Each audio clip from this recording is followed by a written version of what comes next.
আসসালামু আলাইকুম, কেমন আছেন সবাই? আজকে আমাদের এখানে জুন মাসের 7 তারিখ, ঈদের পরের দিন। আমাদের এখানে ছুটি, যেহেতু আজকে শনিবার। আবহাওয়া খুবই সুন্দর, তাপমাত্রা হলো +11 বা 12, আর রোদ আছে, সাথে একটু মেঘ, মাঝে মাঝে রোদ, মাঝে মাঝে মেঘ এসে রোদ ঢেকে দিচ্ছে। আর খুবই উইন্ডি একটা ওয়েদার, এত বাতাস, আমি জানি না বাতাসে আমার কথা বোঝা যাচ্ছে কিনা, কিন্তু খুবই বাতাস। বাতাসে মাঝে মাঝে মনে হচ্ছে যে বাতাস আমাকে ধাক্কা দিয়ে অন্যদিকে নিয়ে যাবে, এরকম ওয়েদার। কিন্তু খুবই সুন্দর আর কি, সব কিছু মিলিয়ে। যেহেতু এখন স্প্রিং চলছে কানাডায়, চারদিকে একদম সবুজ, আর অনেক ফুল তো আছেই। যদিও এখানে আমি একটা ফার্ম এরিয়াতে এসেছি, এখানে ফুল এখনও দেখতে পাচ্ছি না। আমি এখন যে ফার্মটাতে, সেটা হলো ইউনিভার্সিটি অফ অ্যালবার্টার একটা নিজস্ব ফার্ম। এটা হলো এগ্রিকালচারাল ফার্ম। তো এখানে বিভিন্ন ধরনের মৌসুমি শাকসবজি, ফলমূলের চাষ হয়, এবং এটা ইউনিভার্সিটি অফ অ্যালবার্টার যে স্টুডেন্ট এবং টিচার আছে, ওনারা নিজেরাই করেন। তো এটা টোটালি একটা ভলান্টিয়ার ওয়ার্ক। যে বা যারা চান তারা এসে এখানে সপ্তাহে বা উইকলি বা মান্থলি তাদের শ্রম দিয়ে থাকেন। এভাবেই এই ফার্মটা চলে। আসলে আমি এখনও কানাডার সব ফুলের নাম জানি না, তো এখানে খুব সুন্দর ফুল দেখতে পাচ্ছি, বেগুনি এবং সাদা, কিন্তু আমি জানি না আসলে এটা কি ফুল। কানাডায় আমরা তো সবাই জানি যে 5-6 মাস একদম বরফে ঢেকে থাকে। সবসময় বরফ পড়ে ব্যাপারটা তা না, কিন্তু 5-6 মাস বরফের আর কি সময়। আর বাদ বাকি যে 5-6 মাস, ওই সময়টায় যেহেতু বরফ পড়ে না, টেম্পারেচার ভালো থাকে, যেমন আজকে +11 বা 12, অর্থাৎ বাংলাদেশে শীতের মোটামুটি সময়টাতে যে টেম্পারেচার এখন, সেটা যদিও কানাডার জন্য এটা আসলে একদমই সামার। হ্যাঁ, এটা স্প্রিং চলছে, কিন্তু গরমটা একটু সামারের মতোই অনেকটা, যদিও পুরো সামারে তাপমাত্রা 20-এর উপরে চলে যায়। তো এই যে বললাম যে 4-5 মাস বা 6 মাস সময়, এই সময়টা এই ইউনিভার্সিটি যে ফার্মটা, এগ্রিকালচারাল ফার্ম, এখানে সবাই আসে, কাজকর্ম করে এবং শাক বা সবজি বা ফল এগুলো ফলায়। তারপরে তারা নিজেরা খায়, কিছু সেল করে, এভাবেই আর কি এই ফার্মটা চলে।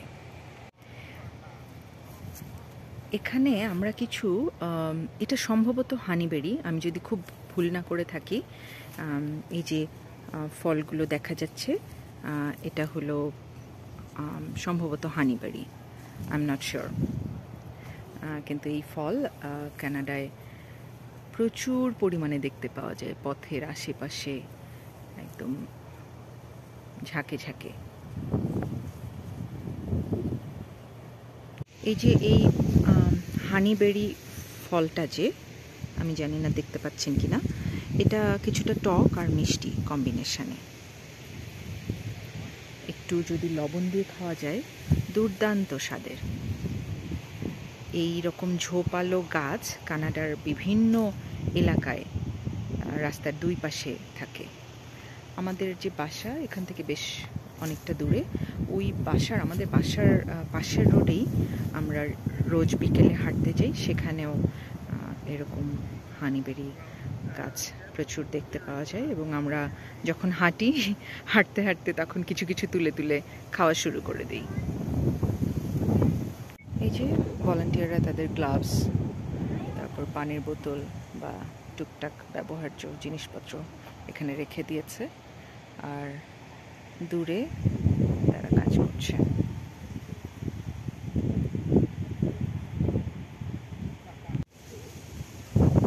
আমরা তো আসলে দেখা যায় যে পেমেন্ট বা টাকা ছাড়া কোনো কিছু করতে চাই না, কিন্তু কানাডায় আসলে এই কনসেপ্টটা একদম অন্যরকম।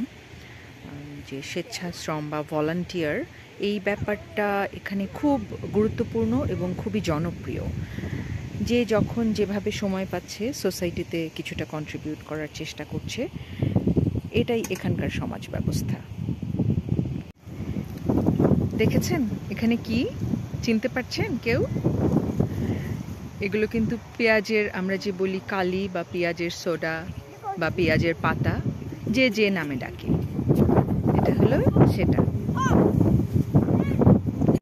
এই যে এখানে কিছু বেগুনি রঙের ফুল ফুটে আছে, দেখতে অদ্ভুত সুন্দর।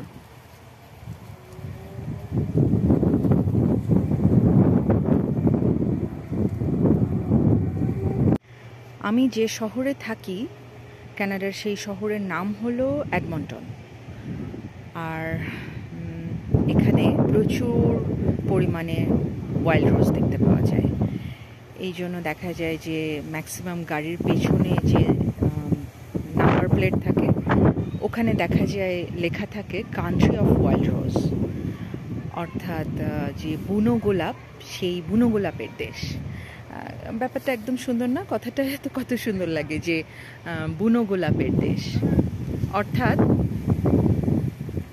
এখানে রাস্তায়, রাস্তার এপাশে ওপাশে, জঙ্গলে, বিভিন্ন জায়গায় এভাবে গোলাপ ফুল ফুটে থাকে। এই বেগুনি ফুলটা দেখিয়ে আজকের মতো এখানেই শেষ করছি। আমাদের ফার্মে ঘোরাঘুরি মোটামুটি শেষ। ইনশাল্লাহ দেখা হবে পরের ব্লগে। আসসালামু আলাইকুম।